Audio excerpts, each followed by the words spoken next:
حضرت آدم کی تخلیق کے وقت فرشتوں نے کہا کہ اللہ آپ انسان کو زمین پر خلیفہ مقرر فرما رہے ہیں جو زمین پر فساد پیدا کرے گا۔ سوال یہ کہ فرشتوں کے ذہن میں یہ بات کیسے آئی کہ انسان زمین پر فساد پیدا کرے گا جبکہ انسان کی ابھی تخلیق بھی نہیں ہوئی تھی؟ مجھے یاد پڑتا ہے میں نے اس کی وضاحت کی تھی اسی دوران میں جب چوتھا رکوع ہم پڑھ رہے تھے سورہ بقرہ کا، کہ اس کے دو احتمالات ہیں۔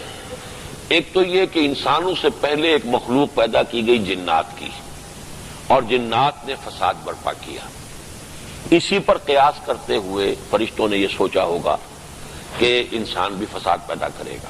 دوسری بات یہ تھی کہ اگر یہ بات نہ بھی ہو تو خلافت کا جو تصور ہے اس کے اپنے اندر انہیرنٹ ہے یہ بات کہ اس میں اختیار ہوگا۔ اب فرشتے اپنے اوپر قیاس کرتے ہیں، انہیں اختیار کوئی حاصل نہیں ہے۔ لا یعصون اللہ ما امرہم ویفعلون ما یؤمرون، جو کرتے ہیں جو حکم ملتا کرتے ہیں، ان کا اختیار کوئی نہیں۔ انہوں نے یہ محسوس کیا کہ جب بھی کہیں اختیار کا معاملہ آئے گا تو اس اختیار کے مس یوز ہونے کا بھی امکان ہے۔ اختیار کی تو وہی بات میں جیسے کہ اس بات کے بارے میں عرض کر رہا تھا کہ دو احتمالات ہیں نا، جب اختیار ہے تو آپ اختیار غلط کام کو بھی کر سکتے ہیں، تو وہ غلط کام کے اختیار کے نتیجے میں فساد اور فتنہ رونما ہو جائے گا۔ یہ دوسری بنیاد ہو سکتی ہے ان کے قیاس کی۔ باقی واللہ عالم، اصل بات تو فرشتوں ہی کو معلوم ہے کہ انہوں نے کیوں کہی تھی، لیکن ہم اپنی حد تک جو بھی سمجھنے کی کوشش کریں تو یہ دو چیزیں سمجھ میں آتی ہیں۔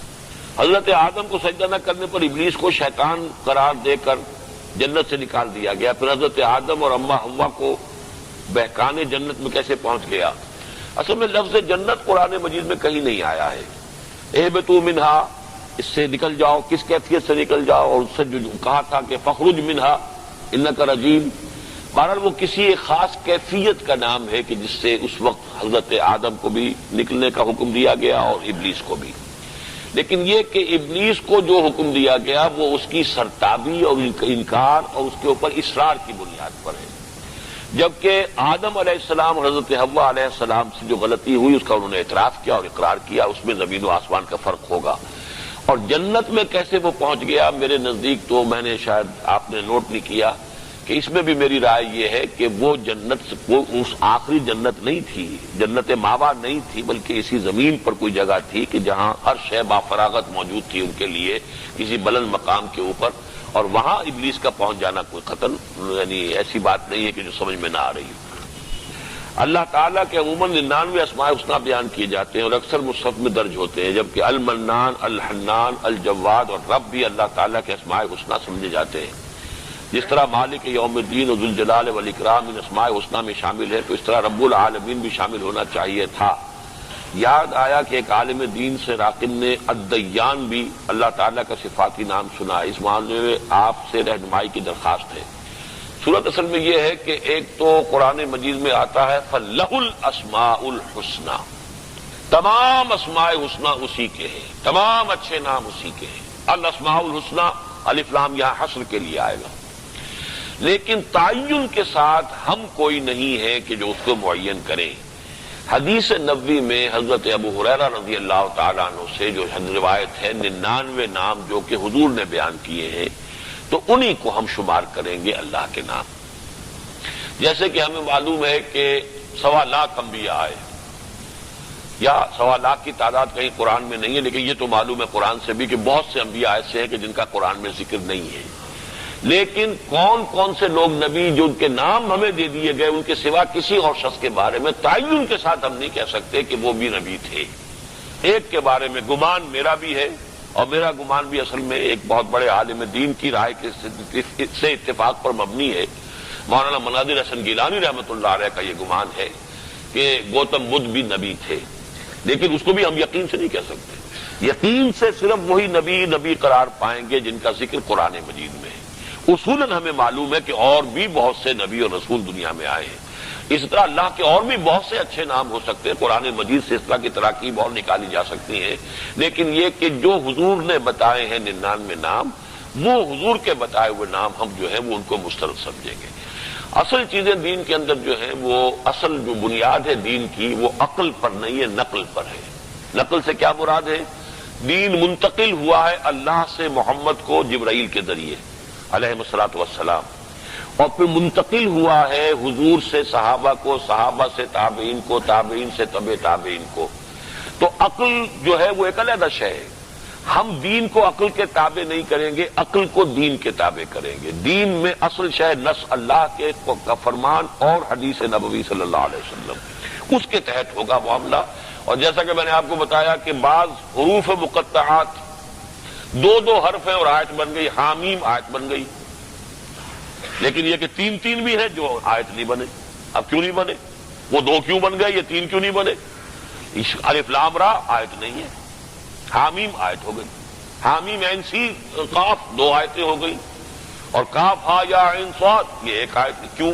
اس کیوں کا کوئی جواب میرے پاس نہیں ہے سوائے اس کے کہ یہ امور توقیفی ہیں، حضور کے بتانے پر دار و مدار ہے. اس میں کسی عقل کا، کسی منطق کا، کسی اور گرامر کا، کسی نحو کے اصول کا کوئی دخل نہیں. تو یہ ہے معاملہ. اسماء اللہ تعالیٰ کے اسماء جو ہیں وہ تعین کے ساتھ وہی ہوں گے جو حضور نے بیان فرمائے. قرآن حکیم میں متعدد بار مختلف اسالیب سے یہ مضمون آیا ہے کہ هو الذی خلق السماوات والارض فی ستۃ ایام ثم استوى علی العرش. حدیث میں بھی ذکر ملتا ہے کہ میدان حشر میں 4 فرشتے اللہ تعالیٰ جل جلالہ کا عرش اپنے کاندھوں پر اٹھائے ہوئے حاضر ہوں گے.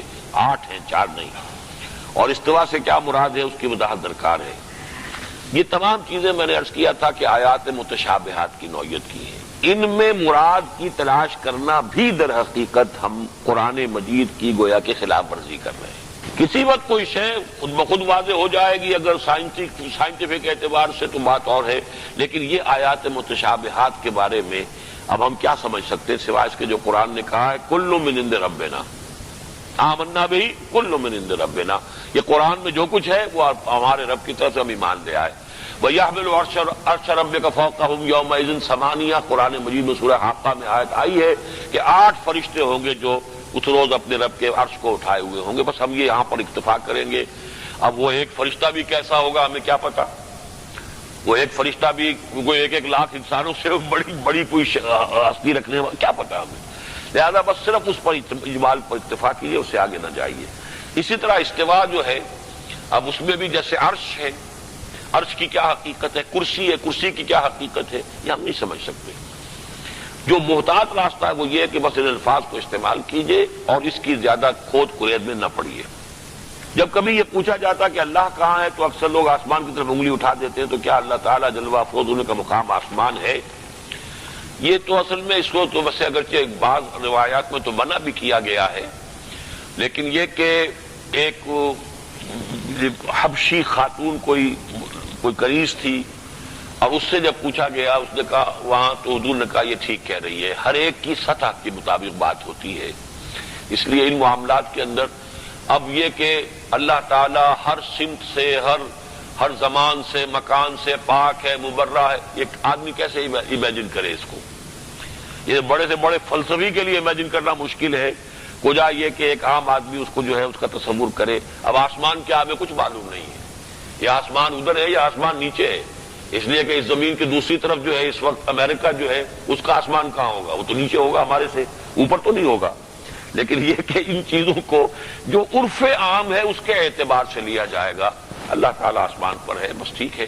اللہ تعالیٰ جو ہے وہ 7ویں آسمان کے بھی اوپر پھر اس کا عرش ہے، اس عرش پر جو اس کی کرسی ہے اس کرسی پر وہ ہے. لیکن وہ ہر جگہ بھی موجود ہے اور خاص جگہ پر بھی ہے. یہ چیزیں بظاہر ایک دوسرے کی نقیض بھی کرتی ہیں، لیکن اللہ کی ذات کے بارے میں یہ ساری باتیں درست ہیں. ہر جگہ موجود ہے اور عرش پر بھی ہے. جیسا کہ سورہ صف میں ایک آیت مبارکہ کا ترجمہ کچھ اس طرح ہے کہ تم وہ بات کیوں کہتے ہو جو خود نہیں کرتے، اس کی مزید وضاحت کیجیے. میری اکثر تبلیغی بھائیوں سے ملاقات ہوتی ہے، وہ مجھے حدیث کا حوالہ دیتے ہیں کہ اگر خود پورے دین پر عمل پیرا نہ ہو پھر بھی دوسروں کو دعوت دو. واللہ عالم کیا یہ صحیح حدیث کا حوالہ دیتے ہیں؟ اگر درست ہے تو اس کی وضاحت کیجیے.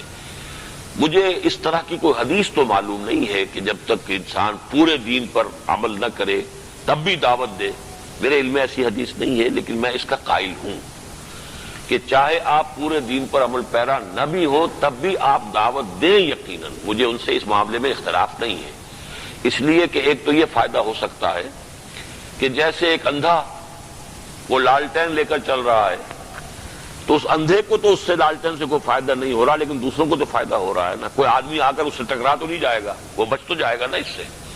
کہ کم سے کم یہ کہ وہ لالٹین لے کر چل رہا ہے تو کوئی دوسرا شخص اندھیرے کی وجہ سے آ کے اسے ٹکرائے گا نہیں، تو ایک ڈیفنس تو ہو گیا.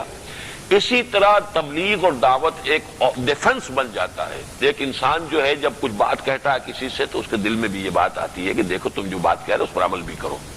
یا کوئی پلٹ کر بھی اس سے سوال کرے گا کہ تم کہہ رہے ہو کرتے نہیں ہو. اس سے بھی اگر آپ خاموش ہی رہیں گے تو نہ اس نے آپ سے کچھ کہنا نہ آپ نے اس سے کچھ کہنا. وہ تو پھر جینٹل مین ایگریمنٹ یہ ہوگا کہ میں بھی حرام خوری کروں تم بھی کرو, تم بھی خاموش رہو میں بھی خاموش رہوں. لیکن اگر آپ نے دوسرے کی حرام خوری کو روکا اور آپ نے فرض کیا اس میں دیکھا کہ یہ کس قسم کی حرام خوری کر رہا ہے, آپ کو احساس نہیں ہوا کہ کسی اور قسم کی حرام خوری میں آپ خود ملوث ہیں, وہ ادھر سے پلٹ کر آپ پر حملہ کرے گا تم یہ حرام خوری کر رہے ہو, تو آپ کا فائدہ ہو گیا نا کہ جس چیز کی طرف آپ کو توجہ نہیں تھی کسی وجہ سے توجہ آپ کو جو ہے اس کی طرف اس شخص نے دلا دی جس کو آپ نے خیر کا کام. اور اس میں خود بخود یہ ایک آٹو سجیشن بھی ہو جاتی ہے. آدمی جب خیر کے لیے دوسروں سے کہتا رہتا ہے تو خود بھی انسان کے اوپر اس کا عمل ہوتا ہے. اس حوالے سے اس کا انتظار نہیں کرنا چاہیے. اور دوسرے یہ کہ عملاً یہ کہنا کہ میں پورے دین پر مکمل طور پر عامل ہو گیا ہوں, یہ شاید ہو ہی نہ سکے. کوئی انسان کامل مطلق تو کبھی بھی نہیں ہو سکے گا. کوئی نہ کوئی خامی کوئی نہ کوئی کمی کسی نہ کسی پہلو سے انسان میں رہتی ہے. تو اس حوالے سے تو مطلب یہ ہے کہ پھر تبلیغ کا عمل رک جائے گا. پھر اگر اس کو ہم نے اصول بنا لیا تو پھر تو یہ عمل جو ہے گویا کہ بالکل آگے بڑھے گا ہی نہیں. تو ان تین دلیلوں کے پیش نظر جو بات آپ نے ان تبلیغی بھائی کے حوالے سے کہی ہے وہ بات اپنی جگہ درست ہے, لیکن اس مضمون کی کوئی حدیث میرے علم میں نہیں ہے. سورہ احزاب میں ہے کہ اے پیغمبر کی بیویوں تم اور عورتوں کی طرح نہیں ہو, اور پھر آگے ان کے بارے میں پردے کے احکام بیان فرمائے. تو کیا عام مومن عورتوں اور امہات المومنین کے پردے کے احکامات میں کچھ فرق ہے؟ نہیں, وہاں جو کچھ فرمایا گیا ہے کہ اگر تم کوئی غلط حرکت کرو گی, فحش حرکت, تو تمہیں دوہری سزا ملے گی. یہ اس حوالے سے کہا گیا ہے کہ تمہیں اسوہ بننا ہے تمام مسلمانوں کے لیے. اب اسوہ بننا ہے تو جو احکام ان کو دیے جا رہے ہیں وہی گویا کہ باقی تمام مسلمان خواتین کے لیے, ورنہ اسوے کے معنی کیا ہوئے؟ جو اسوہ بنتا ہے اس کا مقام اتنا اونچا ہو جاتا ہے کہ وہ غلط حرکت کرے گا تو غلط اسوہ بن جائے گا لوگوں کے لیے, لہذا وہ دوہری سزا کا مستحق ہوگا. نیکی کرتا ہے تو چونکہ وہ نیکی کا ذریعہ بن جائے گا اوروں کے لیے دوہرے اجر کا ثواب کا موجب بن جائے گا. یہ اس حوالے سے بات کہی گئی ہے. باقی جو احکام جو آگے دیے گئے وہ تمام مسلمانوں کے لیے ہیں, اور اس کو کھول بھی دیا گیا آگے چل کر کہ یا ایھا النبی قل لازواجک و بناتک و نساء المؤمنین, اے نبی کہہ دیجئے اپنی بیویوں سے بھی اور اپنی بیٹیوں سے بھی اور اہل ایمان کی بیویوں سے بھی. معلوم ہوا کہ وہ سارے احکام جو ہیں وہ تمام مسلمان خواتین کے لیے ہیں. البتہ یہ کہ چیریٹی بگنز ایٹ ہوم کے اصول کے تحت اس کا آغاز کیا گیا ہے حضور کے اپنے گھر سے. جنت کے بارے میں بعض مفسرین آیت کو معیار قرار دیتے ہیں, کیا وہ صحیح ہے؟ ذالک من انباء الغیب نوحی الیک, یعنی جب تک اللہ تعالیٰ کے علم میں ہے وہ غیب ہے, اور رسول اللہ صلی اللہ علیہ وسلم کے پاس آ گیا تو وہی کہلائے گا. سوال آپ کا کچھ واضح نہیں ہے. نہیں, غیب دیکھیے وہی دو چیزوں کو گڑبڑ نہ کیجئے. ایک ہے غیب اور حاضر یا شہادہ, اس کا مفہوم کیا ہے؟ ایک ہے وحی اور غیر وحی. غیر وحی سے علم جو ہم حاصل کرتے ہیں وہ اپنی آنکھوں سے دیکھا علم حاصل ہو گیا, کان سے سنا علم حاصل ہو گیا, عقل سے سوچا علم حاصل ہو گیا. وہی وہ ہے کہ جو اللہ تعالیٰ کی طرف سے آتی ہے. یہ ایک علیحدہ تقسیم ہو گئی علم کی کہ نالج کی دو اقسام ہیں, ایک ریویلڈ نالج ہے اور ایک ایکوائرڈ نالج ہے جو انسان حاصل کرتا ہے اپنے ذرائع سے جو اللہ نے اس کو عطا کیے ہیں, چاہے وہ اس کے حواس خمسہ ہیں, اس کی عقل ہے, یہ ایکوائرڈ نالج ہے. سائنس ساری ایکوائرڈ نالج ہے. اور ایک غیب کا علم ہے جو ہے وہ در حقیقت وہ غیب کا علم ہے کہ جو ہماری عام انسانوں کی ان حواس خمسہ سے جو چیزیں چھپا دی گئی. جنت ہے, دوزخ ہے, یہ سب عالم غیب کی چیزیں ہیں. جنت آج بھی موجود ہے, حضور سیر کر کے آئے ہیں اس کی, لیکن یہ کیا کوئی شخص نہیں دیکھ سکتا اس کو, حضور کو اس کی سیر کرائی گئی ہے. جہنم آج بھی موجود ہے. اس طریقے سے فرشتے ہیں وہ غیب عالم غیب سے متعلق ہیں, ہم ان کو نہیں دیکھ سکتے. اس حوالے سے غیب کا اور علم ہوگا شہادہ کا. اور علم غیب وہی اللہ تعالیٰ جو اپنے انبیاء کو دے دیتا ہے, جتنا دیتا ہے یہ ہم نہیں جان سکتے, ہم نہیں ناپ سکتے, ہم نہیں تول سکتے. لیکن یقیناً اللہ تعالیٰ نے اس وحی کے علاوہ بھی انبیاء کو علم دیا ہے. وحی یہ جلی جو ہے وہ تو قرآن ہے, وحی یہ خفی جو ہے ہم مانتے ہیں اس کو کہ اللہ تعالیٰ کی طرف سے آتی ہے. لیکن جو حضور کو جنت میں سیر کرائی گئی اس کو کیا کہیں گے؟ وحی کہیں گے. شب معراج میں جو مشاہدات کرائے گئے کیا کہیں گے اس کو؟ تو غیب سے مراد در حقیقت صرف وہ ہے کہ جو عام طور پر انسانوں کے علم کے جو ذرائع ہیں ان سے جو چیزیں پوشیدہ کر دی گئیں وہ ہے عالم غیب۔